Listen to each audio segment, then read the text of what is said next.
오늘은 은혜를 주시는 목적, 은혜를 주시는 목적이라는 주제를 가지고 같이 말씀 생각해 보겠습니다. 초대 예루살렘 교회는 눈에 보이는 건물이 없었죠. 또 조직 체계, 행정 체계가 이렇게 갖춰져 있지 않았습니다만은 2000년 기독교 역사를 통틀어서 가장 이상적인 교회로 이렇게 평가를 받고 있습니다. 모이기에 힘쓰는 교회였고, 또 기도에 힘쓰는 교회였고, 성령 충만한 교회였고, 말씀을 실천하는 교회였고, 또 사랑이 충만한 교회였고, 또 헌신된 일꾼들이 많은 교회였고, 온 백성에게 칭송받는 교회였고, 양적으로 그리고 또 영적으로 질적으로 부흥성장하는 교회였기 때문입니다. 초대교회가 이러한 이상적인 교회가 될 수 있었던 이유가 무엇일까에 대해서 32절을 보면 믿는 무리가 한 마음과 한 뜻이 되어 라고 되어 있죠. 한 마음과 한 뜻이 있었기 때문이라는 겁니다. 그래서 초대 예루살렘 교회를 특징 지을 수 있는 가장 중요한 내용이 바로 이겁니다. 한 마음 한 뜻. 믿는 자들의 마음이 하나가 되어서 한 뜻을 품고 한 목표를 향해 달려가는 것. 이게 가장 이상적인 교회가 되게 했다. 요소였다라는 겁니다. 다들 아시겠지만 다툼이나 갈등이나 분열도 깨어지는 교회가 참 많이 있습니다. 저도 그런 체험을 했고요. 그래서 여러 가지 원인이 있겠지만 가장 근본적인 원인이 이겁니다. 그러니까 한 마음이 되지 못하는 것, 한 뜻이 되지 못하는 것. 그래서 한 마음이나 한 뜻이 되지 못하면 한 목표를 정할 수도 없지요. 그러니까 목표를 향해 달려갈 수도 없는 겁니다. 속담에 사공이 많으면 배가 산으로 간다 말이 있듯이, 그래서 한 마음과 한 뜻이 되지 못하는 교회는 결국 엉뚱한 방향으로 가게 되더라는 거죠. 한 마음과 한 뜻이 되지 못한 이유가 뭐냐? 여러 가지 이유가 있겠지만 가장 중요한 이유는 이 구심점이 올바로 세워져 있지 않기 때문입니다. 구심점. 교회 공동체를 그 중심 역할을 하는 분이 예수님인데 그 예수님을 구심점으로 세우지 않았기 때문이라는 거예요. 그래서 구심점이라는 것은 중심적인 역할을 하는 사람을 말하죠. 그래서 교회 공동체의 중심적인 역할을 하는 분이 예수님이 되지 않으면 한 마음 한 뜻이 될 수 없다는 겁니다. 그래서 교회를 한 몸에다가 성경은 비유를 합니다. 고린도후서 12장 12절에 보면 몸은 하나인데 많은 지체가 있고 몸의 지체가 많으나 한 몸인가 같이 그리스도도 그러하니라, 이런 말씀이 있습니다. 우리의 몸은 하나라는 거죠. 머리부터 발끝까지 긴밀하게 이렇게 하나로 연결되어 있다. 그래서 눈에 보이는 부분은 물론이고 눈에 보이지 않는 장기들, 작은 그 세포 하나에 이르기까지 모든 부분들이 다 연결되어 있습니다. 따라서 우리의 몸은 어느 것 하나라도 분리될 수 없다는 거예요. 그래서 우리 몸의 구심점 역할을 하는 건 뭡니까? 머리죠, 머리. 그 의식적이든 무의식적이든 우리 몸의 모든 활동은 머리로부터 시작이 됩니다. 다리 하나 없어도 삽니다. 팔 하나 없어도 살아요. 심지어 두 팔 두 다리 다 없어도 사는 분들이 있더라고요. 간도 이식받으면 삽니다. 심장도 이식받으면 살고요. 콩팥도 이식받으면 살 수 있습니다. 그런데 머리는 이식받을 수 있는 그런 것이 아니죠. 머리 없으면 살 수가 없습니다. 그래서 이 머리가 중요하다는 거죠. 그래서 우리 몸을 연결시켜주는 그 구심점이라는 겁니다. 그래서 머리를 중심으로 우리의 손과 발이 연결되어 있고 우리의 모든 장기들과 신경 조직들이 연결되어 있다라는 거예요. 그래서 그리스도인의 모습이 이와 같다는 겁니다. 머리이신 예수님을 중심으로 몸인 성도들이 서로 긴밀하게 연결되어야 된다, 그런 얘기죠. 머리의 지령을 받은 모든 몸들이 일사불란하게 움직이는 것처럼 머리이신 예수님의 지령을 받아 몸인 성도들이 움직이는 것, 이게 바로 한 마음과 한 뜻이 되는 그런 모습이다라는 겁니다. 그래서 본문 32절에서 믿는 무리가 한 마음과 한 뜻이 되었다라고 이 말의 의미는 머리이신 예수님이 교회 공동체의 구심점이 되셨다, 그런 뜻이에요. 이것이 바로 믿는 사람들이 그 믿는 자들이 그 한 마음과 한 뜻이 될 수 있었던 이유였던 겁니다. 따라서 이 성도들 간에 한 마음이 되고 한 뜻이 되는 것은 이거 해도 되고 안 해도 되는 거야. 교회의 전폐 여부를 결정짓는 매우 중요한 일입니다. 한 마음이 되지 못하고 한 뜻이 되지 못하면 다시 말해서 예수님이 구심점이 되지 못하면 늘 갈등이 있게 되고 다툼이 있게 되는 거예요. 분열이 있게 되고 결국 깨어짐이 있게 되는 겁니다. 그래서 다툼과 갈등, 분열과 깨어짐이 있는 교회를 딱 들여다보면요, 거기에 예수님이 없습니다. 당연히 계셔야 될 그 자리에 예수님이 안 계셔요. 혈기 충만, 재정 충만, 교만 충만한 사람들이 그 머리의 자리에 앉아가지고 중심적 그 역할을, 구심점 역할을 하고 있는 거예요. 뭐 한마음 된다, 한뜻 된다, 이 꿈도 못 꾸는 겁니다. 늘 갈등과 다툼과 신경전, 이렇게 끊이질 않게 되는 거예요. 그러므로 교회의 존재 목적과 또 교회 기능이나 역할을 올바로 감당하기 위해 무엇보다 필요한 것은 구심점입니다. 예수님이 구심점이 되셔야 된다.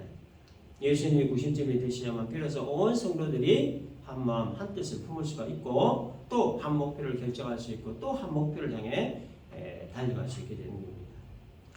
그래서 초대 예루살렘 교회는 믿는 자들 모두의 마음을 하나로 묶어서 또 하나의 뜻을 가지고 한 목표를 향해 달려갈 수 있게 하는 구심점이신 예수님이 확실히 그 자리에 계셨습니다.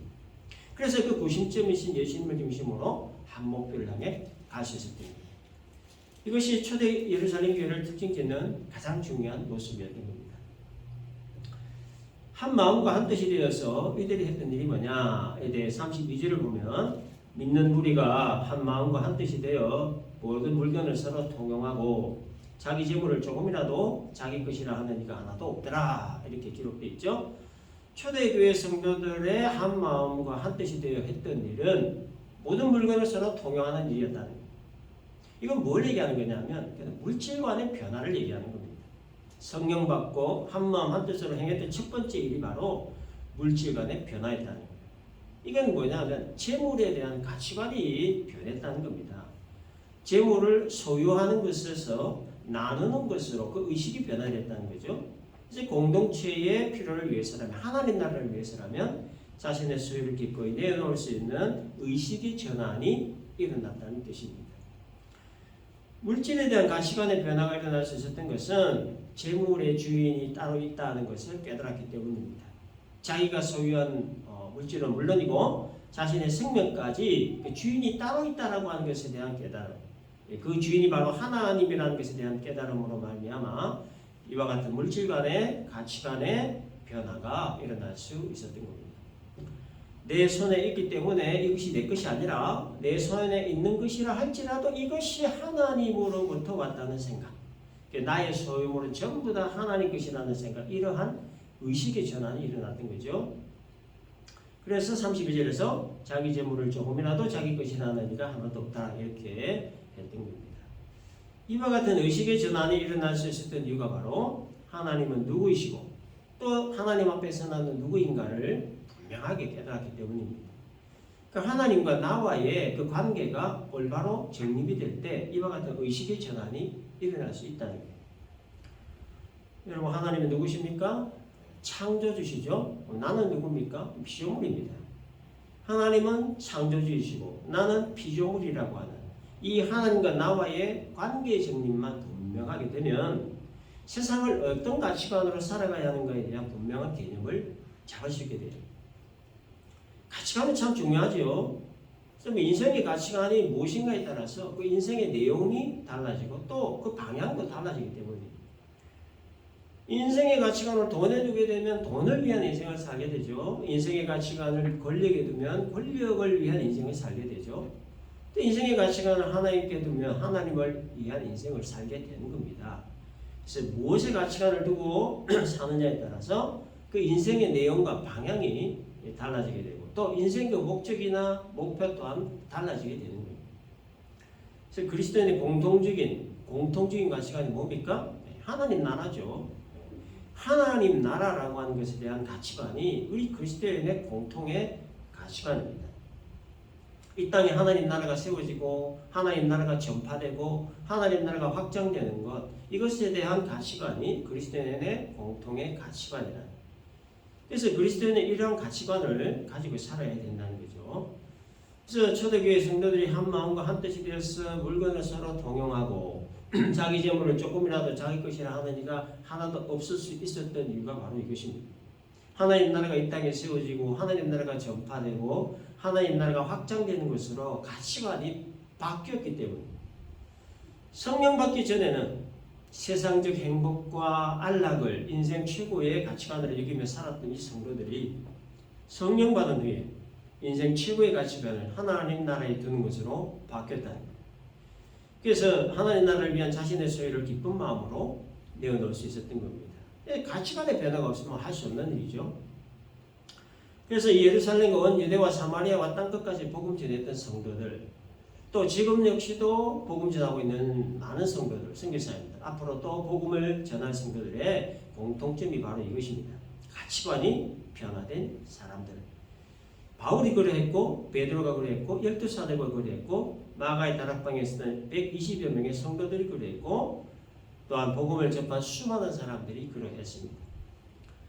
자신의 소유물을 배설물처럼 여기고 십자가와 부활을 전하는 것을 최고의 가치로 여기고 평생 복음 전하는 일에 전념할 수 있었던 바울도 가치관의 변화가 있었기 때문이었죠. 또 생업을 포기하고 십자가와 부활을 전하는 것을 최고의 가치로 여기며 오직 복음 전하는 일에 전념할 수 있었던 베드로를 비롯한 12제자들 역시 가치관의 변화가 있었기 때문입니다. 오순절날 마가의 다락방에서 성령 체험했던 120명의 성도들 역시 남은 삶을 오직 복음 위에 살 수 있었던 그 이유가 바로 가치관의 변화가 있었기 때문이라는 거예요. 그리고 그들이 전한 복음을 들었던 수없이 많은 성도들의 가치관의 그 변화로 말미암아 오직 십자가와 부활의 복음을 전하는 일에 자신의 인생을 던질 수 있었던 겁니다. 이렇게 될 수 있었던 그 이유가 바로 가치관의 변화 때문이었습니다. 그러니까 성령으로 말미암은 가치관의 변화를 일으킨 그 성도들에 의해 복음은 지금까지 전해져 오고 있고 그 복음은 또 앞으로도 주님 오실 날까지 계속적으로 증거되어져 갈 겁니다. 34절을 보면 자기의 소유물을 나눈 결과에 대해서 이렇게 기록합니다. 그 중에 가난한 사람이 없다 이렇게 기록합니다. 자, 믿는 자로서의 공통의 목표에 대한 한 마음과 한 뜻을 품은 결과 초대교회 성도들 중에는 물질로 인한 어려움 당하는 사람이 한 명도 없었다 그런 얘기예요. 어느 한 사람이라도 먹는 문제 때문에, 생계 문제 때문에, 돈 문제 때문에 마음이 분산되지 않도록 하나님 나라라고 하는 공통의 목표 달성에 장애가 발생하지 않도록 하기 위해 자기 소유를 나눴다 그런 얘기예요. 그리고 성도들이 자기 소유를 팔은 것을 가지고 사도들에게 가져왔습니다. 그리고 사도들은 가져온 소유물들을 각 사람의 필요에 따라 공평하게 나누었습니다. 35절을 보면 사도들이 발 앞에 두매 그들이 각 사람의 필요를 따라 나누어 줬다 이렇게 기록하죠. 자, 이 구절에서 우리가 또 발견할 수 있는 중요한 것이 또 하나 있는데요. 그건 초대교회 성도들 사이에 돈독한 신뢰 관계입니다. 신뢰. 자기의 소유물을 팔아서 각 사람의 필요를 따라 나눠줄 만큼 돈독한 신뢰가 형성되어 있었다는 거예요. 그리고 그 소유물을 파는 것을 사도들에게 맡길 수 있는 깊은 신뢰가 있었다는 거예요. 또 사도들이 그것을 공평하게 나눌 것이다 라고 하는 것에 대한 깊은 신뢰가 이들 모두에게 있었다는 겁니다. 사람이 사람을 신뢰한다는 건 정말 쉽지 않은 일임에도 불구하고 그 쉽지 않은 신뢰가 초대교회 성도들 사이에 있었다는 거예요. 그럴 수 있었던 이유가 바로 물질에 대한 가치관의 변화 때문이었던 겁니다. 돈이냐 복음이냐, 돈보다 복음이 더 중요하다는 의식이죠. 소유냐 나눔이냐, 소유보다 나눔이 더 중요하다는 의식이에요. 이 물질에 대한 가치관의 변화가 성도와 성도 사이의 관계를 깊은 신뢰의 관계를 형성할 수 있겠다라는 거예요. 여러분 신뢰라고 하는 게 참 중요하죠. 정말 그 생명과도 같이 소중한 것이 바로 사람과 사람 사이의 신뢰입니다. 그래서 인간 사회에서 신뢰의 금이 가거나 깨어지면 사회생활 하기가 참 많이 불편하게 되죠. 사회생활은 사람들과의 관계 없이는 할 수 없는 생활이죠. 따라서 다른 사람들과의 관계에서 정말 중요한 게 이 신뢰인데, 그래서 이 신뢰가 깨어지면 참 이 사회생활 하기가 참 힘들다는 거예요. 그래서 사람과 사람 사이의 신뢰라고 하는 것은 그래서 이 생명과도 같이 중요한 것이다라는 겁니다.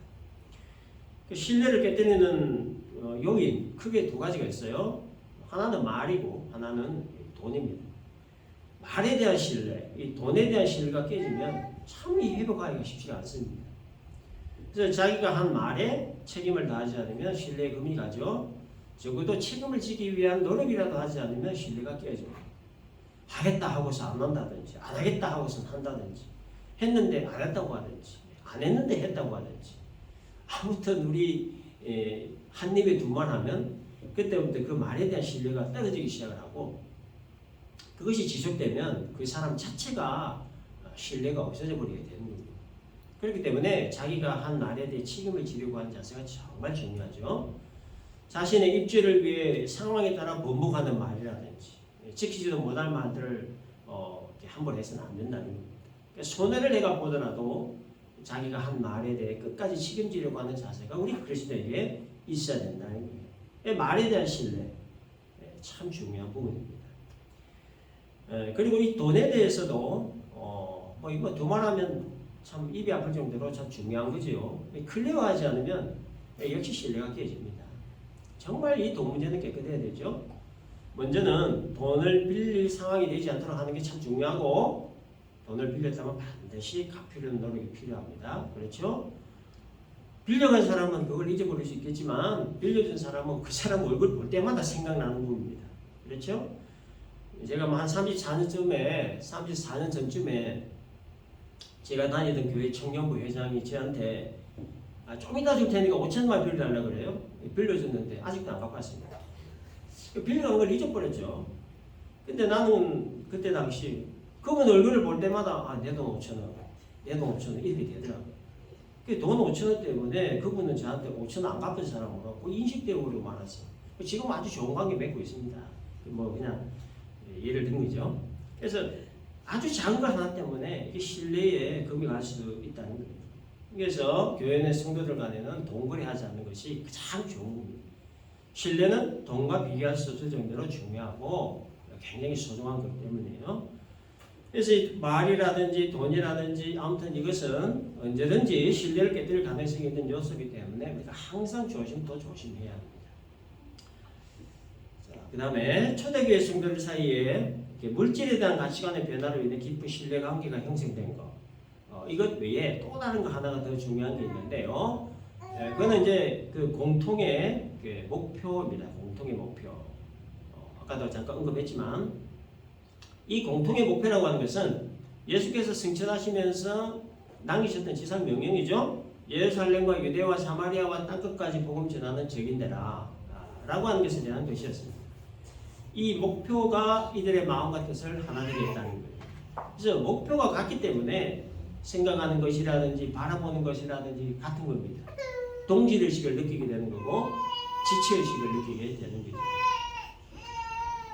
그 다음에 33절을 보면 사도들이 큰 권능으로 주 예수의 부활을 증언하니 무리가 큰 은혜를 받았다 이렇게 기록되어 있습니다. 성도들이 한 마음과 한 뜻으로 복음 전하기 시작했을 때 우리가 큰 은혜를 받았다는 거죠. 복음과 은혜의 관계 속에서 은혜는 항상 복음, 즉 말씀으로부터 임한다 하는 것을 우리가 알 수가 있습니다. 그래서 말씀이 있는 곳에 은혜가 임하고 은혜가 있는 곳에는 항상 말씀이 있다는 겁니다. 베드로가 공회원들 앞에서 우리는 보고 들은 것을 말하지 아니할 수 없다 이렇게 외치고 또 어떤 위협 앞에서도 굴하지 않고 담대히 하나님 말씀을 전하게 하여 주옵소서 이렇게 기도를 한 뒤 말씀 전하기 시작했을 때 그 말씀을 들은 자들 모두에게 큰 하나님의 은혜가 임했다는 겁니다. 그래서 이 말씀과 은혜와 말씀은 서로 맞물리는. 그래서 그리스도인이 말씀을 듣고 보는 일에 게을리하지 않아야 하는 이유가 바로 여기 있는 겁니다. 은혜와 말씀이 항상 맞물려 있기 때문에 말씀을 게을리하면 은혜가 임하지 않는 거예요. 그래서 그리스도인이 은혜를 받지 않으면 어떻게 되느냐? 명목상의 그리스도인이 되는 겁니다.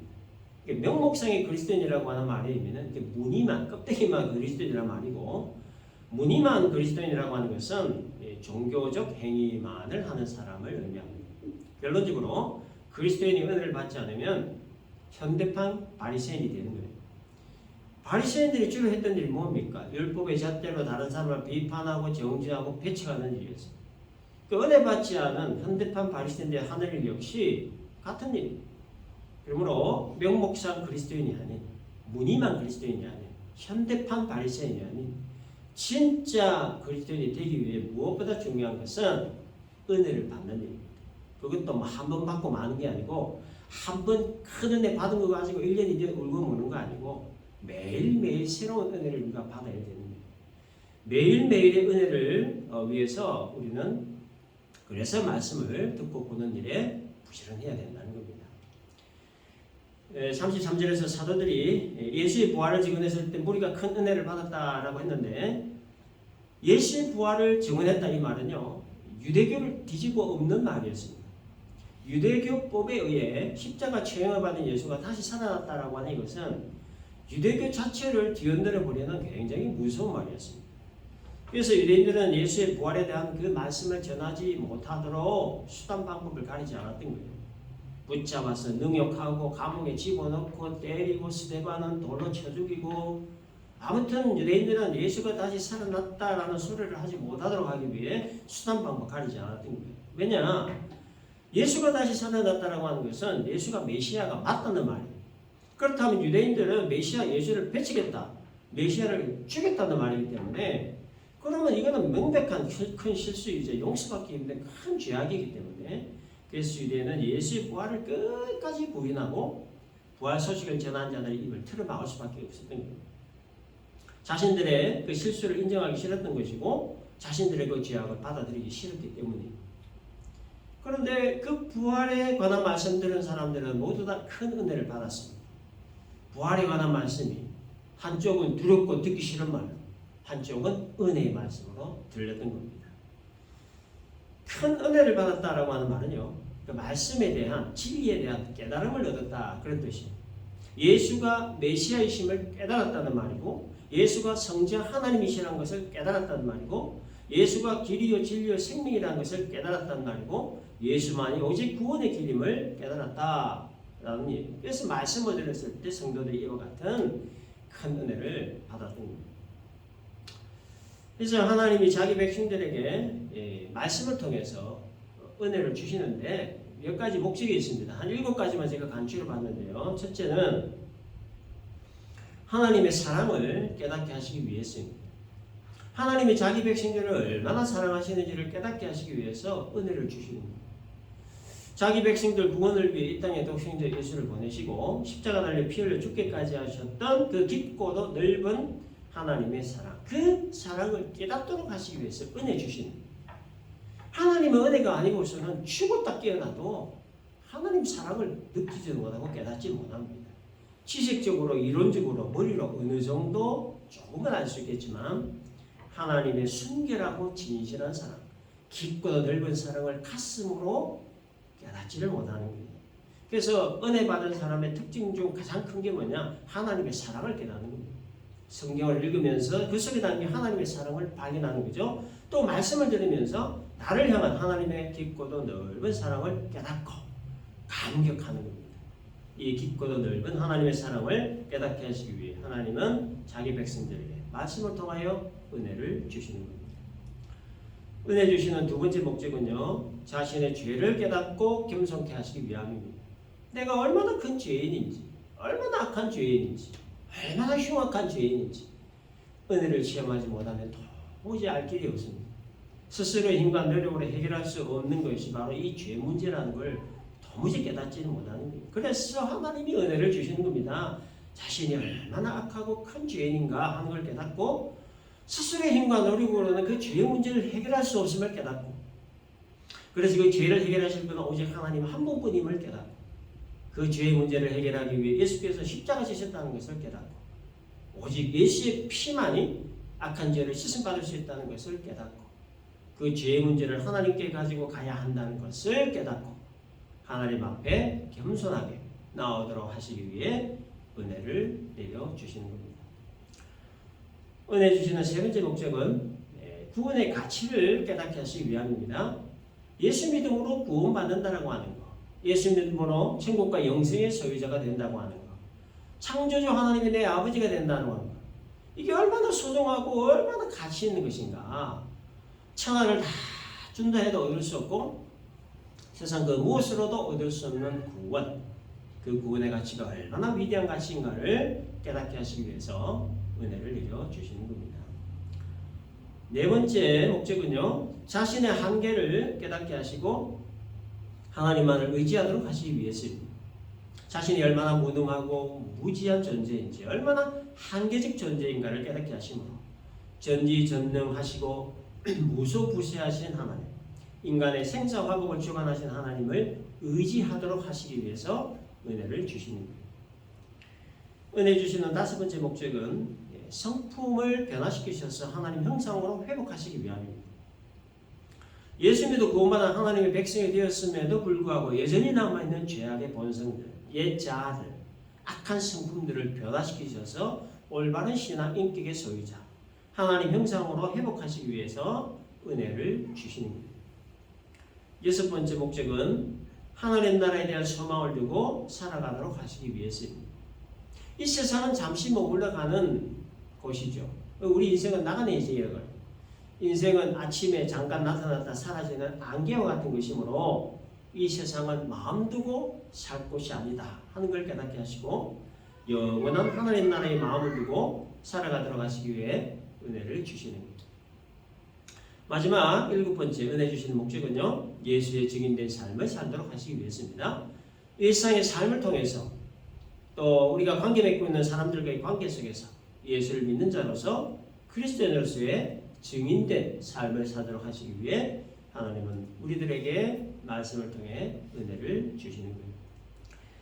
사도들이 예수의 부활에 관한 말씀 전했을 때 그 말씀을 듣는 무리들에게 하나님이 큰 은혜를 내려주신 목적이 바로 이것입니다. 하나님 사랑 깨닫고 죄를 깨닫고 구원의 가치를 깨닫고 한계를 깨닫고 성품이 변하여 하나님의 거룩한 형상 회복하고 하나님 나라에 소망 두고 예수의 증인으로서의 삶을 살도록 하시기 위해서 큰 은혜를 내려주셨던 겁니다. 그렇게 하나님께 큰 은혜 받은 이 성도들은 모두 다 무엇이 되었냐? 은혜의 통로가 되었습니다. 은혜의 통로가 되어서 가는 곳마다 만나는 사람들마다 하나님의 은혜를 전달했습니다. 그 은혜를 전달받는 사람은 또 다른 사람들에게 그 은혜를 전달하고 그렇게 전달되고 전달된 그 하나님의 은혜는 오늘 우리들에게까지 전달되어 우리들로 하여금 하나님의 사랑을 깨닫고 죄를 깨닫고 구원의 가치를 깨닫고 한계를 깨닫고 그러가 하나님 형상 회복하고 하나님 나라에 소망 두고 예수의 증인된 삶을 살도록 하시는 겁니다. 초대교회 성도들로부터 전달된 하나님의 은혜, 그 크신 하나님의 은혜를 전달받은 우리들 역시 은혜의 통로입니다. 은혜의 통로는 은혜를 전달해야만 하는 막중한 사명이 있습니다. 그리고 은혜의 통로는 항상 깨끗함을 유지해야 합니다. 통로에 이물질이 끼어 있으면 은혜가 전달되지 못하죠. 통로가 오염이 되어 있어도 은혜가 전달되지 못합니다. 따라서 통로는 항상 청결한 상태로 유지되어야 됩니다. 은혜의 통로인 우리들 영이 항상 청결한 상태가 되기 위해 우리는 하나님으로부터 은혜를 받는 길밖에 없어요. 그 은혜를 받기 위해서 오늘 우리는 더 말씀에 집중하고 말씀에 더 부지런하게 살아야 된다라는 겁니다. 말씀 정리합니다. 초대 예루살렘 교회가 2000년 기독교 역사를 통해 가장 이성적인 교회가 될 수 있었던 이유는 믿는 자들에게 한 마음과 한 뜻 그리고 한 목표가 있었기 때문이라는 겁니다. 한 마음과 한 뜻으로 한 목표를 향해 달려가기 위해서는 구심점이신 예수님이 올바로 세워져 있어야 된다. 하나님이 자기 백성들이 은혜 주시는 7가지 목적, 하나님 사랑 깨닫고 죄를 깨닫고 구원의 가치를 깨닫고 한계를 깨닫고 하나님 형상대로 회복되고 하나님 나라에 소망 두고 예수의 증인된 삶을 살도록 하시기 위함이라는 것. 그래서 우리는 모두 은혜를 전달하는 은혜의 통로이므로 영이 항상 청결해야 된다. 이를 위해 우리는 매일매일 새로운 은혜를 공급받아야 된다는 것. 이 말씀 잘 기억하시고 우리 캔버라 새생일교회가 한 마음 한 뜻이 되어서 하나님 나라라고 하는 한 목표를 향해 힘차게 달려갈 수 있기를 위해서 매일매일 새로운 하나님의 은혜를 공급받으며 살아가는 복된 교회 될 수 있기를 주님의 이름으로 축원합니다.